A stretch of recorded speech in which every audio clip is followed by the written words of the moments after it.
अजीब मंजर। आखिरकार मेरे हुसैन भी करबला के मैदान गए। जिस घोड़े पे मेरे हुसैन सवार होते थे उस घोड़े का नाम क्या था? स्टेज वाले ना बोलें, सिर्फ नीचे वाले बोलें जरा।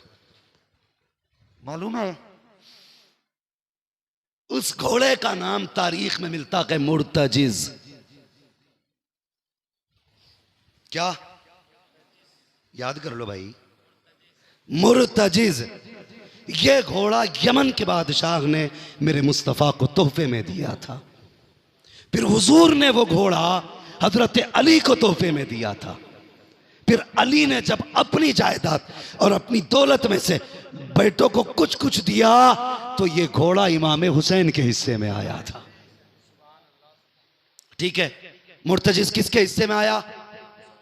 आका हुसैन के। इसकी अपनी खासियत ये थी कि जब इस पे हुसैन सवार होते थे तो ये हवा से बातें करने लग जाता था। ये इसकी अपनी खासियत थी। अब मुझे बताओ, ओ भाई, हुजूर जिस ऊँटनी पे सवार हुए तो वो हवा से बातें करने लगी। वो कहा हलीमा सवारी बदल दी, कहने लगे नहीं, सवार बदला है, सवार बदला है। जानवरों को पता है कौन मेरे ऊपर बैठा है। हजरत हलीमा बात याद आ गई तो वो बात भी कर डालूं। अल्लाह अकबर।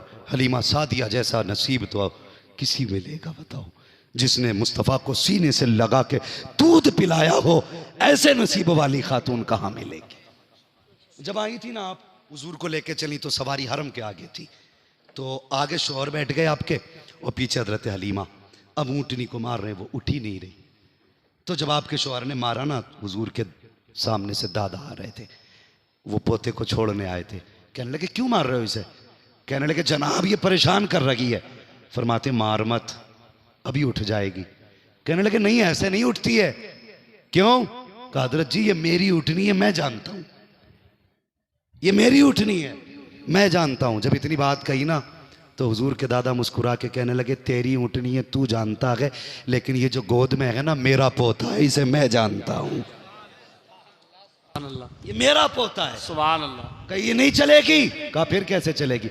आपने फरमाया आप पीछे बैठो, हलीमा को आगे बैठाओ, उनकी गोद में है मेरा पोता, जब वो आगे होगा तभी ये चलेगी। हजरत हलीमा आगे बैठी, फिर उठ के खड़ी हुई और हवा की तरह बातें की और तेज चली।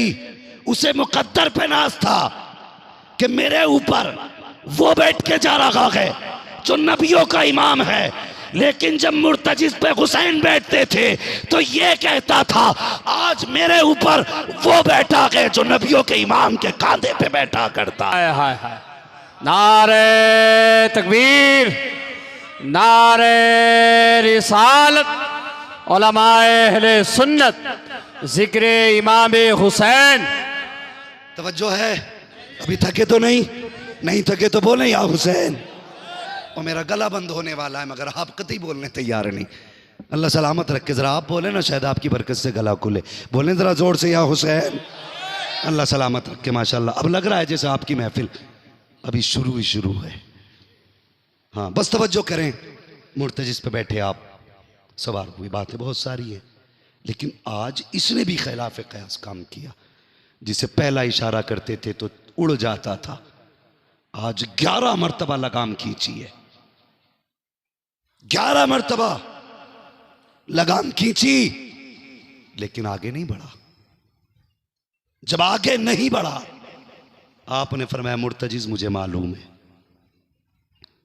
तूने भी 3 दिन से पानी नहीं पिया है मुर्तजिज, मगर मैं करीम इब्ने करीम हूं, हम किसी पे जुल्म नहीं करते, ज्यादती नहीं।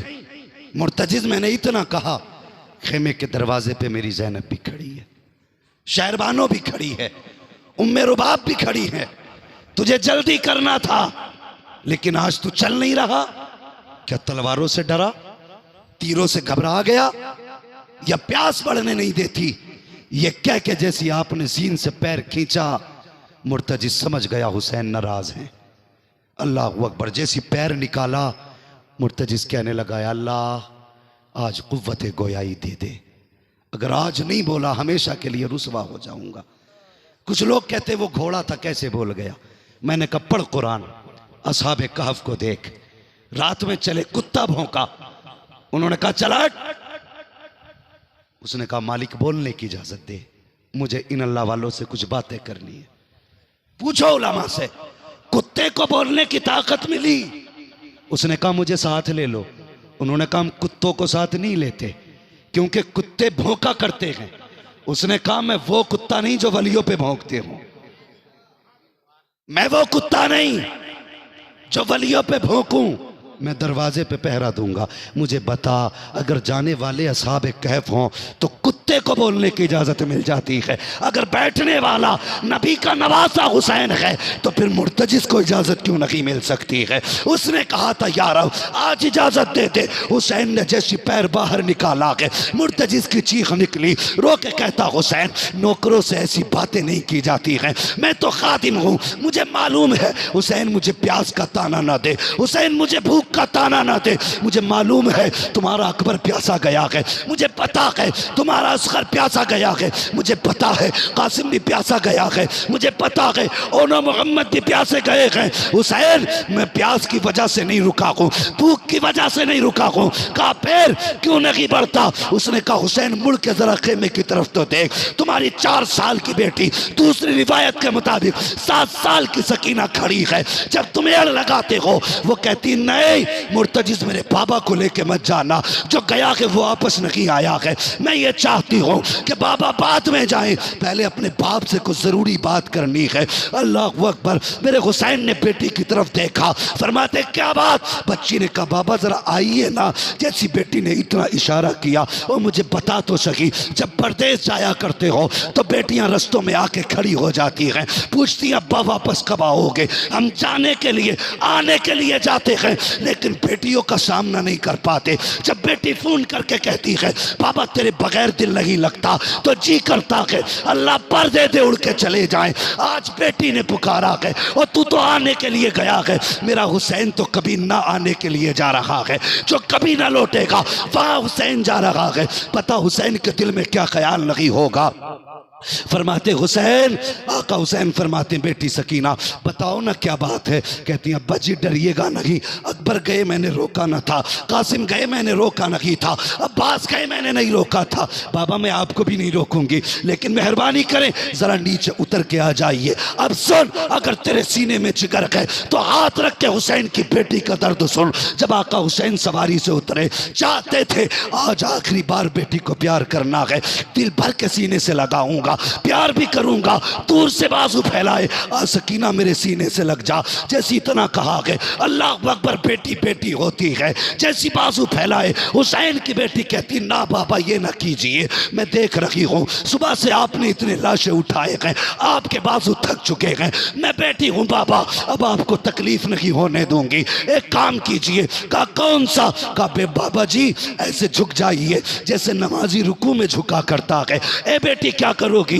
कहा बाबा मुझे प्यार करना है। मेरे हुसैन हालत रुकू में आए हैं। ओ बेटियों वालों कभी महसूस करो उस दर्द को। मेरे हुसैन की बेटी ने यूं गले में हाथ डाला है, हुसैन की बेटी ने बाप के गले में हाथ डाला, बेटी ने माथा चूमा है, हुसैन खामोश है। बेटी ने दाना रुखसार चूमा है, हुसैन खामोश है। बाया रुखसार चूमा है, हुसैन खामोश है। लबों को चूमा है, हुसैन खामोश है। गले को चूमा बेटी ने, हुसैन खामोश रहे। लेकिन जब बेटी ने सीने को चूमा है, अब हुसैन खामोश न रह सके। फरमाते बेटी बता तो सकी आज इतना प्यार क्यों कर रही हो? अल्लाह अकबर। बेटी ने कहा था बाबा ये न पूछो, बर्दाश्त न कर सकोगे। कहा नहीं बेटी बता तो सकी। आपने फरमाया बाबा न पूछो। फरमाते बेटी बताना इतना प्यार क्यों किया है? फरमाती बाबा सुनिए, जो मैंने आपके माथे को चूमा है ये मेरा बोसा नहीं था, बल्कि ये नाना मुस्तफ़ा का बोसा था। आपके दाने रुखसार को चूमा है ये भी मेरा बोसा नहीं, बाबा अली का बोसा था। मैंने आपके पाए रुखसार को चूमा, ये मेरा बोसा नहीं, माँ फातिमा जहरा का बोसा गए, मैंने आपके लबों को चूमा, ये भी मेरा बोसा न था, चाचा हसन का बोसा था, मैंने आपके गले को चूमा, बाबा वो मेरा बोसा था। ये कह के आप चुप हो जाती हैं। हुसैन कहते बेटी मगर सीना क्यों चूमा था? कहते बाबा बस ये ना पूछो, अब कलेजा फट जाएगा। बेटी बताना ये सीना क्यों चूमा है? का बाबा कल आप और भाई अकबर बैठ के बातें कर रहे थे, थोड़ी देर को मेरी आंख लगी, मेरे ख्वाब में आपकी मदीने वाली सोहरा आई थी, उसने कहा था बहन जब शाम का वक्त होगा बाबा जाते होंगे तो सुन, उस वक्त कोई सवार करने वाला नहीं होगा, कोई प्यार देने वाला नहीं होगा, कोई माथा चूमने वाला ना होगा। ए सकीना जब तू सबके बदले का प्यार करे तो मुझको मत भूल जाना, मेरे बदले का प्यार बाप के सीने को कर लेना, इसलिए कि जब घोड़े दौड़ेंगे कोई सीना चूमने वाला करबला में नहीं होगा। इसलिए सुगरा ये चाहती है उनकी शहादत से पहले पहले उनका सीना चूम लिया जाए। सुभान अल्लाह। नारे तकबीर, नारे रिसालत, जिक्र इमाम हुसैन शहीद आजम कॉन्फ्रेंस हजरत अल्लामा मुफ्ती हम्माद साहब किबला। नारे तकबीर, नारे रिसालत। अल्लाहू अकबर। फरमाया बेटी खुदा हाफिज। चले बात बड़ी लंबी है, बस मैं बात ख़त्म कर लूँ। आप सवार हुए ना, खेमे उससे कुछ कदम आगे बढ़े, दिल ने कहा हुसैन आखिरी बार पलट के अपने नाना का मदीना तो देख ले। आपने, तुम्हें पता है परदेश में जब बंदा होता है तो अपने देश के लोग बहुत अच्छे लगते हैं, होता है कि नहीं? अगर परदेश में कोई अपने गांव का मिल जाए फिर तो ऐसा लगता है जैसे सगे भाई से भी ज्यादा कोई करीबी मिल गया, ये अपना वतन होता है। लेकिन हुसैन ने चाहा आखिरी बार चल मदीने की तरफ तो देखा जाए।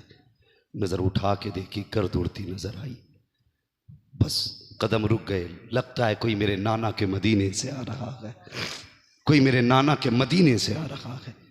ये सोच के रुके, सवार करीब आया, जरा दिल थाम के बात सुनना। सवार सवारी से उतरा, उतरने के बाद कभी खेमे जाता है, कभी मक्तल में जाता है जहां लाशें हैं, कभी खेमे कभी मक्तल। आपने इशारा की, आवाज दी,